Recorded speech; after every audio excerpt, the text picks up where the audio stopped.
The 2011 session saw some legislation passed that added to your responsibilities. Probably the biggest, and there's been some talk about it, is transferring authority over the school nutrition program to the department. Tell us about that. That's a big deal, and it's big for Florida agriculture, and it could be very important for Florida school children.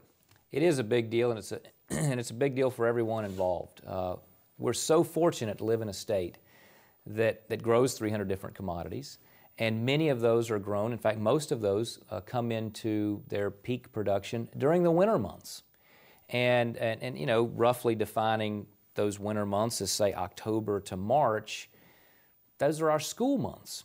And so we have a competitive advantage to get the freshest fruits and vegetables that are grown anywhere in the nation in the winter months into our schools more cheaply and more abundantly than any other school system in America.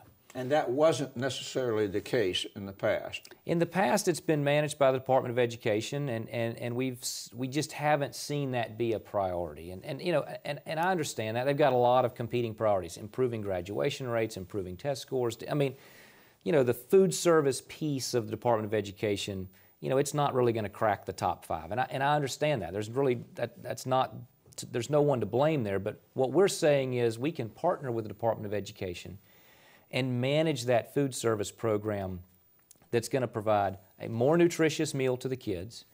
It's going to leverage our natural advantages and partner up farmers, a lot of small farmers, with schools and school districts to improve their markets.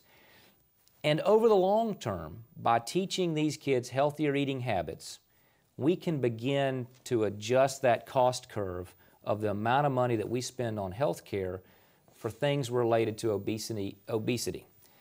The bulk of our health care dollars are spent managing obesity-related illnesses. And so if we can get these kids developing better eating habits early on, everybody wins. And that's what we look forward to doing starting January 1.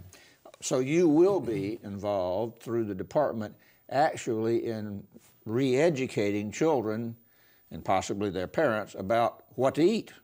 Well, we will, and it's not a, you know, this is one of those things that, you know, you don't, anybody that raise kids, you know, you don't shove it down their throat.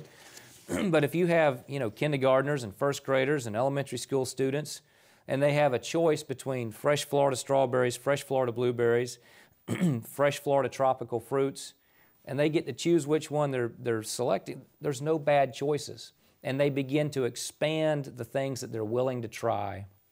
They improve their eating habits, they improve their diet. We get away from this notion of counting ketchup as a vegetable, and we're putting sweet corn and peppers and green beans and all the things that are grown in Florida, fresh citrus, into that school system. And undoubtedly, they're going to go home and say, boy, I really liked what I had in school today. Can we get some more of that? And it becomes a positive peer pressure.